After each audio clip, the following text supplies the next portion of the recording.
Bonjour, j'espère que vous allez bien. Aujourd'hui c'est une nouvelle vidéo sur les dynamiques de personnages. On en est à la 4e et je sais que vous aimez beaucoup ce format, et moi aussi. Pour rappel, le but de ce format c'est de vous faire découvrir de nouvelles dynamiques de personnages pour éventuellement pouvoir éviter les clichés lorsque vous écrivez des histoires, que ce soit du roman ou de la bande dessinée, peu importe, et avoir vraiment des dynamiques de personnages originales. Je l'ai jamais dit mais c'est quelque chose que font extrêmement bien les japonais dans les animés et ça rend les personnages extrêmement attachants. Je vous propose donc de commencer avec la toute première dynamique qui est celle du passé versus présent. C'est une de mes dynamiques préférées. C'est une dynamique qui est vraiment intéressante parce que elle n'est pas composée de forcément deux personnages à proprement parler. On a un personnage qui est souvent humain et de l'autre côté on peut avoir un personnage qui est représenté par un fantôme, des souvenirs, un journal écrit, ou éventuellement ça peut même être un voyageur temporel. Ça peut vraiment prendre beaucoup de formes différentes du moment que ça fait le lien entre le passé et le présent. En fait, l'essentiel c'est surtout que chaque partie soit représentant d'une époque. Souvent ces deux personnages n'ont donc pas été vivants en même temps, et leur physique et leur mentalité peuvent être extrêmement différents parce qu'ils viennent d'une autre époque. Donc ils ont potentiellement une autre approche du monde et une autre éducation. En termes d'évolution de cette dynamique, souvent l'un des personnages est amené à découvrir le monde de l'autre et à l'accepter ou le rejeter. Cette découverte peut être une joie comme un choc émotionnel violent. Mais souvent c'est le personnage du passé qui a plus de mal à accepter le monde du personnage du présent ou du futur. Parce que le personnage du futur peut déjà avoir des notions historiques de ce qu'était le monde du personnage du passé. Et il peut être très intéressant aussi de jouer avec les connaissances du personnage du passé et ses expériences, en faisant en sorte qu'il trompe le personnage du présent ou du futur, ou lui révèle des choses très importantes qui vont peut-être faire qu'il va changer le cours du temps. Je l'ai pas précisé, mais quand je donne des évolutions possibles, je donne pas toutes les pistes possibles. C'est des pistes que moi je pourrais potentiellement explorer, auxquelles j'ai pensé, mais ça veut pas dire que c'est les seules qui existent. Et pour cette dynamique, comme elle existe sous plein de formes différentes, j'ai 3 exemples. On a les personnages de Anna et Marnie dans Les Souvenirs de Marnie. On a ensuite Godefroy et Béatrice dans Les Visiteurs. Et on a Harry Potter et le journal de Tom Jedusor dans Harry Potter et la Chambre des Secrets. La deuxième dynamique, c'est celle du riche et du pauvre.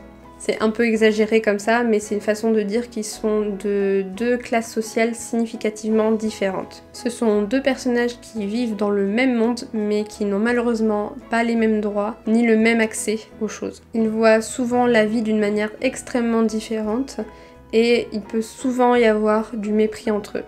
Il peut y avoir aussi de l'admiration, mais c'est un petit peu plus rare. Selon le contexte de la rencontre de ces personnages, il est possible qu'ils aient à échanger leur place, et se retrouvent ainsi largués dans des mondes dont ils ne connaissent pas les codes. L'un peut éventuellement passer dans la classe sociale de l'autre et vivre à ses côtés et y apprendre plein de choses, mais il est aussi possible que l'un dissimule sa classe sociale pour obtenir quelque chose de l'autre plus facilement. En exemple pour cette dynamique, j'ai Edward et Vivian dans Pretty Woman, et Minkyu et Yuchul dans I Am Not a Robot. Notre troisième dynamique, c'est celle des amis d'enfance. Les amis d'enfance se connaissent pratiquement depuis la naissance. Ils ont grandi ensemble et ont pu aller dans les mêmes écoles ou être voisins, ou même les deux. Et même adultes, ils sont toujours extrêmement proches parce qu'ils sont liés par leurs expériences et leurs souvenirs. En termes d'évolution, il est possible que les amis d'enfance se perdent de vue à cause de leur vie d'adulte et leurs obligations, ou parce qu'ils fondent une famille. Ils peuvent aussi finir ensemble, ayant eu des sentiments l'un pour l'autre depuis toujours, ou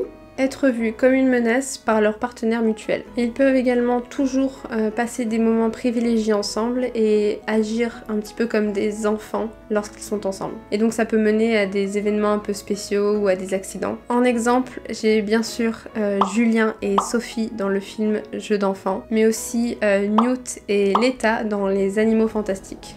Oui, absolument toutes mes références sont liées à Harry Potter.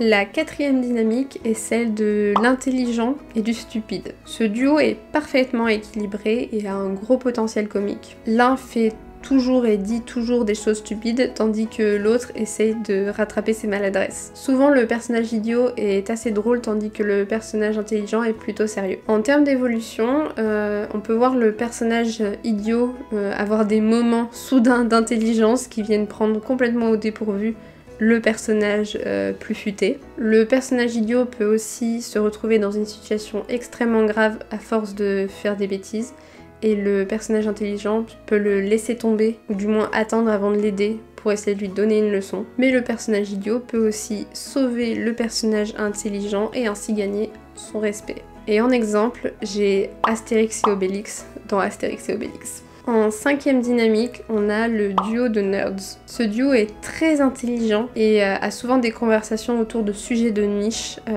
parfois considérés un petit peu ringards. Ils sont souvent assez doués en informatique, mais sont peu sociables et préfèrent rester entre eux. Ces personnages peu populaires peuvent le devenir en impressionnant les personnes extérieures avec leur talents dont ils ne se vantent pas naturellement. Ils peuvent devenir connus dans leur domaine d'expertise, mais mettront toujours leur duo en priorité. L'arrivée d'une nouvelle personne dans le duo peut parfois créer une sorte de jalousie, mais en général, les personnages ont la maturité nécessaire pour passer au-delà et se réconcilier. En exemple, j'ai pris Jérémy et Aelita dans Code Lyoko, mais aussi Peter et Ned dans Spider-Man. La 6e dynamique est celle de la famille soudée. Le mot famille prend sa plus profonde signification avec cette dynamique. Peu importe leurs différences, leur lien de sang est tellement puissant qu'il est impossible de le briser. En termes d'évolution, un ou plusieurs des membres de la famille peuvent mourir en tentant de sauver les autres.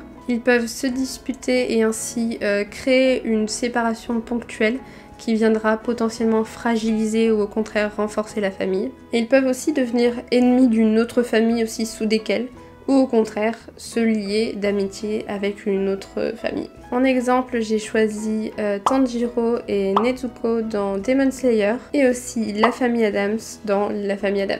7e dynamique, c'est celle des âmes sœurs. Ces deux personnages doivent se rencontrer.